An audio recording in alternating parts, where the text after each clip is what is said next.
nuko rero nk'uko igicumuro cy'umuntu umwe yego cyatumye bose baba abo gucirwa iteka, yego, ni nako umurimo utunganye wakozwe n'umuntu umwe uhesha bose ubutungane bageza ku bugingo. Amena, amena, amena. Ntabwo abanyabyaha ari benshi, nta nubwo abakiranutsi ari benshi. Umunyabyaha n'umwe yitwa Adamu, abandi ni ukubarwaho. N'umukiranutsi n'umwe ni Yesu, abandi ni ukubarwaho. Ubwo ni ukubyarwa no kuvuka. Abandi ni ivuko nyine.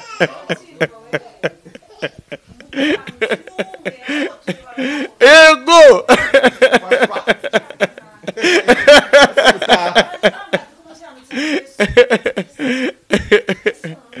Urabyumvisha radi? Amena, amena. Amen. Sibyo? Twe tubarwaho. Ivuko rya mbere rero ni ivuko dukomora kuri Adamu w'umunyabyaha. Inyana ni ya mweru tukavuka turi abanyabyaha nkawe. Biri kumvikana? Ivuko rya kabiri ni ivuko dukomora kuri Kristo tukabibarwaho. Inyana ni ya mweru tukavuka dusa nawe.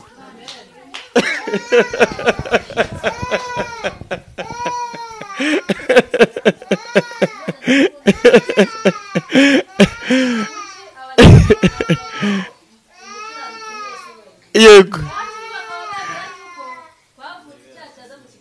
Aha. Aha. Urakuze cyane. Yego.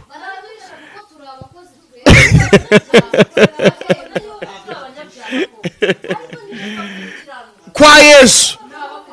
Kuvuka ubwa kabiri ni iki rero? Imana imaze kubona ko icyororo cya mbere gipfuye cyose. Sibyo?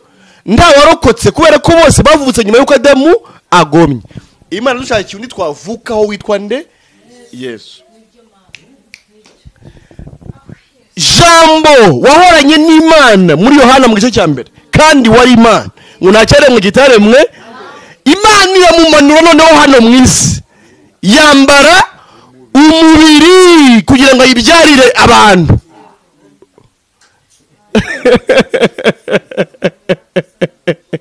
Imana ishaka indi mbyeyi yitwa Yesu. Idafite ubwandu. Sibyo? Kugira ngo ibyaze ba Yesu benshi. Nk'uko Adamu yabyaye ba Adamu benshi. Na Yesu abyare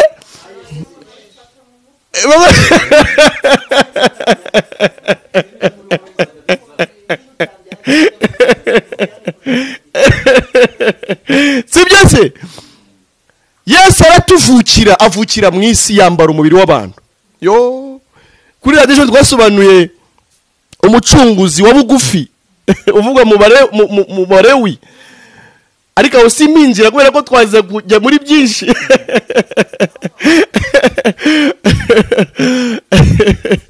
Ariko nivugiraga gusa ko Yesu kugira ngo abyarire Imana abantu basa nawe yihinduye umuntu, ariko we ntiyavuka nk'uko twavutse. Imbuto ya mwuka wera yinjira muri Mariya, apana imbuto y'umugabo, kugira ngo nawe ataza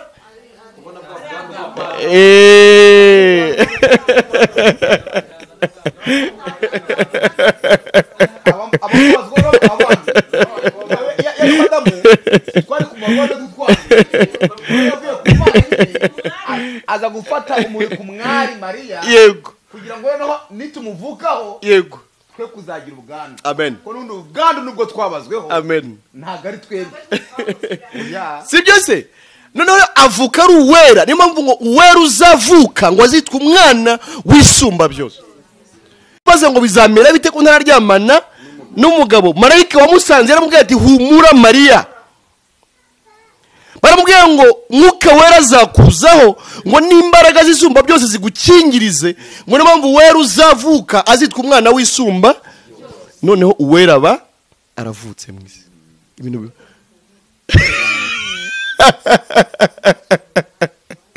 sibyo se? Noneho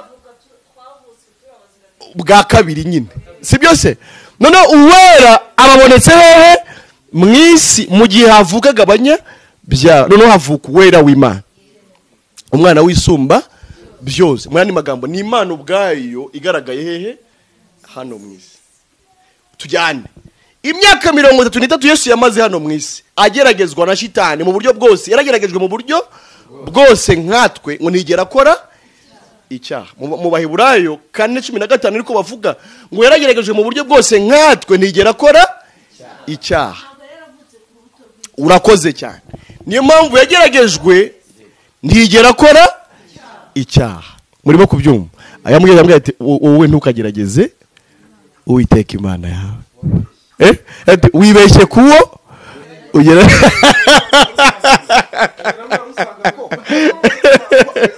bakarindika amasohara gato cyane. Ubu aka kanya wava ngo guruka ntabwo waguruka kuko utavuga ku gisiga, sibyo? Tutumvikana. Ariko igisiga cyavutse ahangaha cyaguruka, sibyo, kikagenda. Ubwo bivuze ngo iki rero nyine kuko Kristo atavuga ku cyaha ntibyashobora ko akora icyaha nyine. Yego rata. Si byose Yesu abari uvukira mu isi atunganye 100%. Arageragezwa ntibyashoboka gakora icyaha. Amara imyaka 33 mu isi adakoze icyaha na kimwe. Abahamije koko ko ari umukira, ko ari umukiranutsi. Biri kumvikana? Yavukanye ivuko ryo gukiranuka ry'ubumana, ariko n'imibereho yabaye mu isi yahamije ko ari umukiranutsi kubera ko ntacyo yigeze, sibyo? None umukiranutsi mu isi aba arabonetse. None Imana iravuga ati okay, icyo rongeze ne ndakibonye, ngiye kugikomora kuri uyu. Mwumvire ko vuka bwa kabiri sasa. Ivuko rya mbere ntago ryasabye ko twizera, sibyo? Uvuga ko Adamu wese avuka ari umunyabyaha nka Adamu. Tujyane. Ariko ivuko rya kabiri ryo risaba kugira ute? Kwizera, sibyo? Ukizera kuri yawe ari umukira nuko utarakoze icyaha, waje mu isi gukiranuka mu cyimbo cyawe, sibyo? Ndetse wafashe ibyaha byawe byose ukomora kuri Adamu akabyishyiraho akanabihanirwa mu cyimbo cyawe. Iyo ubyizeye rero Imana ifata kwa gukiranuka k'uwo mukiranutsi witwa nde ikakukubaraho tugahinduka ukwawe. Kuko nawe wabyemeye ariko nyine. Amen. Warahita wamaze kwemererwa. Uhumve neza aho hantu, uhumve neza. Yesu yavutse ku Mana, aza ari umukiranutsi, arakiranuka birakunda. Ivuko yashinye uko Adamu ni ivuko twakomotseho. Kuvuka bwa kabiri rero nukumenya ko Yesu yaje ari umucunguzi wawe. Amen. Aho hantu banze uhumve. Yaje ari umucunguzi wawe. Umukiza yatuvukiye. Nundi muntu ukuvukiye ariko ukihowe. Nundi ivuko rye yapfuye ariko undi muntu ukuvukiye ugiye ukosora ivuko ryawe. Nubwo rigihari. Nubwo rigihari ariko ubonye ivuko rishaje ry'umuntu ukuvukiye. Aha, arakuvukiye rero aje kuvukiye. Aje gutunganya ibyo utashoboye wowe. Kuko akuvukiye. Aje mu kazi kawe, aje mu mwanya wawe. Ubonye ni muntu uhagaze mu kigo cyawe, noneho rero witirwa wowe ugiye gukora ku izina ryawe. Umucuruzi avutse rero akora ku izina ry'abari mwiza. Akiranuka rero Imana izavuga ati burya abantu barakiranutse. Arakiranuka birakunda. Bimaze gukunda rero asanga abantu aboneye gukiranuka, mbere hari amakosa yakozwe ivuko ryabo bavutse banduye. Yifuza kubavanaho ubusembwa rero bavukanye. Akora iki rero? Kuko we yabonetse mu isi ari uwera, aboneka mu isi ari umukiranutsi, ntiyakora icyaha. Akora icyo bita mitasiyo. Avuga ati ngiye kurwana n'abantu bari mu isi ngurane nabo. Ndagona no gutero. Ndishyiraho ibyaha byabo. Mpinduka umunyabyaha. Nabo bahinduka iki? Abakiranutsi. Noneho rero ubu kuba kabiri ryari rero, iyo umenye ko habonetse umuntu mu isi akakuvukira, akagukiranukira, agafata ibyaha byawe akabyishyira agahinduka umunyabyaha, akajya mu gihano cyawe, ubwo nawe wemera ingurane ya bwa butungane bwiwe, kwakira ko ufite ubwo yishyizeho ibyaha byanjye nanjye ndakira gukiranuka kwiwe. ndasiganda umwere. Aha, ubwo rero gukizwa ni iki? Ni ukugurana na Yesu. Mu gihe n'ubundi habonetse umunyabyaha umwe witwa Adamu watumye abantu bose bahinduka abanyabyaha, ubwo bikabirangiye hanabonetse undi muntu umwe mu isi wabaye umukiranutsi umwe, isi yagize umukiranutsi umwe witwa Yesu. Amaze gucika amaze gukunda rero avuga ati ubwo ndi umucunguzi ari mu isi rero, ubwo ngiye gukora mitasiyo nabo rero. Ubwo nyiranutse Imana ikabyemera, ubwo ngiye gukora mitasiyo rero. Ndakora iki rero Mana? Fata ibyaha byari mu isi bose ubimbareho ubishyiraho mpinduka umunyabyaha. Imana ifite ibyaha byari mu isi bose ibimushyiraho ahinduka umunyabyaha. Ubwo hasigaye iki rero? Ko umuntu udukurikiye uzumva iyo audio namwe muri aha ngaha, Yesu amaze guhinduka umunyabyaha yagiye no mu gihano cy'abanyabyaha, ubwo birarangiye. Bikeneye iki rero? Ko nawe wizera gukiranuka kwiwe, nawe wizera ubutungane bwiwe, nawe ukakira ubutungane bwiwe ugahinduka umukiranutsi ukajya mu ijuru umukiranutsi, ariko ku bwa Yesu ni ingurane bavandimwe. Komerezaho mu byumva neza. Ivuko rya kabiri n'ubundi ubwo rishingiye kuri Yesu. Ivuko rya mbere ni ryande? Ubwo Imana ibona abantu bangahe? Hari uwavutse witwa Adamu bwa mbere arabyangiza byose, abamukomotseho bose bavuka ari abanya. Havuka undi witwa nde? Yesu, sibyo? Yesu avutse mu isi aregana naryo vuko nyine rya kabiri, hababonetse undi muntu utandukanye n'ababayeho bose nyine bakomoka kuri Adamu, sibyo? Mu isi habonetse ivuko rishyashya mu yandi ridahwanye n'andi mavuko yose yabaye, niryo rya kabiri nyine, sibyo se? Iryo rya kabiri rero ndaryemera, nkemera ko igihe Yesu avuka ari nge yavukiye.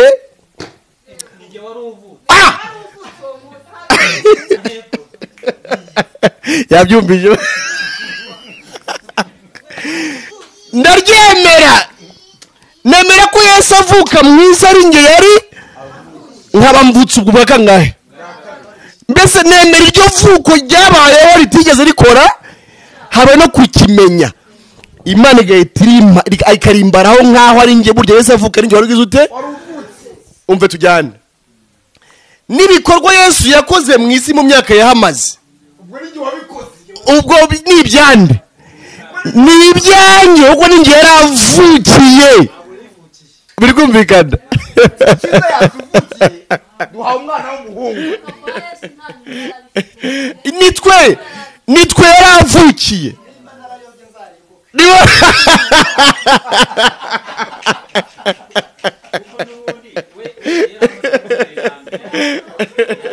Yego yego yego. Amen. Litagaciro. Très bien, urakoze cyane. Biri kumvikana? Noneho rero iyo mbyizeye mba nizeye ko ivuko Yesu yavutse mu isi ryari. Imana ikavuga ati kubyemere rero ubwo ibyo Yesu yakoze byose mbihinduye ibyawe. ariko nawe urabyemera ko ibyo Yesu yakoze nabyo ari ibyawe. Uremera n'ubuzima Yesu yabayeho. ubwo Kristo nigeze amenya icyaha. ubwo ryavuko ryawe rero riba rigeze rikosoka, nawe udakoze iki? Udakoze icyaha, sibyo? ubwo Kristo rero yazize ibyaha byawe. Angaho tuhumve n'ubundi Kristo apfa nese ubundi ni Imana yaje mu isi yambara umubiri, n'ubundi yatuvukiye yahoze kuva cyangwa twabivuze. None se ubundi yapfuye kubera iki? Ubwo yagomba ivuko rya mbere yagomba gupfa nyine, yagomba gupfa igata amaze kwishyiraho ibyaha. uko iyo mu byaha urupfu, ubwo nyine ibyaha byari bituvuyeho, umunyabyaha abaye nde? Abaye Yesu. Apfa mu cyimbo cyacu. Umwimbyi yavuze ngo dore urukundo rwatumye amfira, ibyaha byanjye bihamba mwumva, maze azuka ngo amuze nase. N'ubundi wandi wavukiye apfuye ni nge wari upfuye. n'ubundi yavuka yagira ikoda mu gihe yari upfuye, azutse nzuka n'ikiremwa gishya, agiye mu ijuru njya mu ijuru. Amen, sibyo? Byumvikane ko ivuko ryacu rya mbere ryataye agaciro ubwo Yesu yagiraga gute? Yapfaga kwanza. Ntabwo ryataye agaciro Yesu imbere y'Imana, agaciro ryari. Urakoze cyane.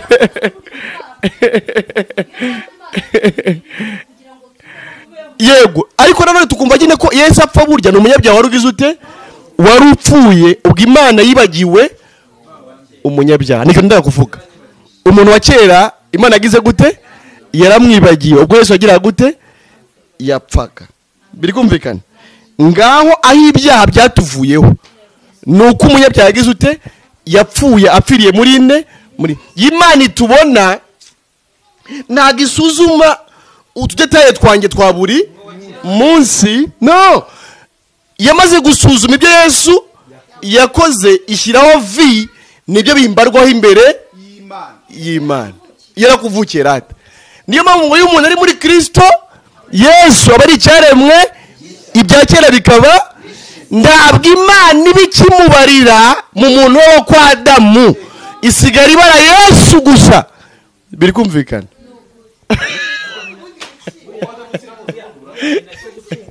Nicyo bivuze. Yego, urakoze cyane. Amen. Byumvikanye neza. Byombi très bien. Niyo umukinnyi yasimbuwe we avamo akajya mu undi, urimo kubyo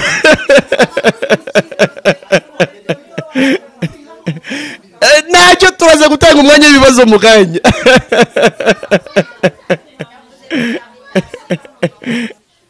Twarapfuye, sibyo twarapfuye ku muntu wacu wa kera. Biri kumvikana.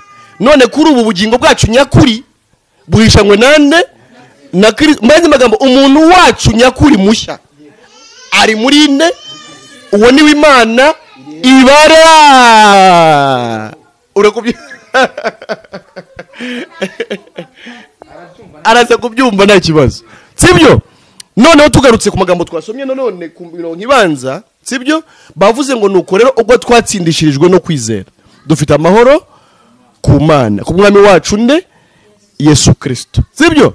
Gutsindishirizwa nyine ni ukubarwa w'insinzi utagizemo uruhare. Biri kumvikana. Yesu yaratsinze ariko insinzi ihinduka, ntibyumvikana? Twatsindishirijwe no kwizera nde no kwemera ko Yesu yatsinze. Mu yandi magambo, Yesu yaratsinze ariko insinzi baye. Ngenge nta urugero rusanzwe. Burya iyo ufana ikipe tuvuge nka Arsenal yo mu Bwongereza, iyo bakinnye bagatsinda, wowe uri mu Rwanda utagiye no ku kibuga, userebura ko wagize ute? Watsinze. Urare rwe rwabaye ruheze? Ntarwo. Nuko gusura umufana w'iyo kipe. Nawe uba yizereyemo, mu yandi magambo, uba yizereyemo uvuga ngo nitsinda ndaba nsinze, nitsindwa ndaba. Biri kumvikana? Ukavuga ati twebwe ikipe yacu sha tirabereka sha. Ikipe urimo kubyumva. Yesu nawe yatugiriye mu kibuga aho twatsinzwe ajya kudukinira. Abari watsindira mu isi bajya bavuga ngo yanduye, niyo yatsindiyeho, niyo yakiranukiyemo. Biri kumvikana? Hanyuma atsinze, insinzi ye ihinduka. Twe tugomba kuba abafana beza gusa tugaserebura insinzi y'ikipe yacu yitwa nde? Ko abantu bakubitana n'amavida bati twabatsinze sha kandi atageze no ku kibuga. Kuki abantu badaserebura insinzi ya Yesu koko?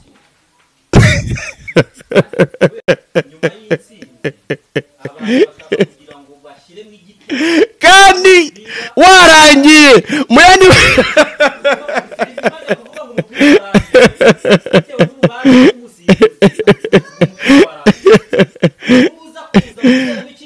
ni cyabarwa, ntabwo cyabarwa. Urumva ko ibintu abantu bavuga ngo bari gukora ngo byabatsindishiriza imbere y'Imana, umupira wamaze kugira ute? Kurangira. Burya Yesu yaradukiniye kandi aradutsindira, n'umupira ugira gute? Nawe ifirimbi iravuga yisubirira mu ijuru, nta mupira ugihari. Ikintu cyo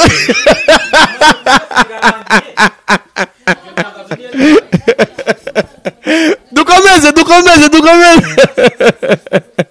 sibyo ngo dufite rero amahoro ku Mana ariko kubw'umwami wacu nde?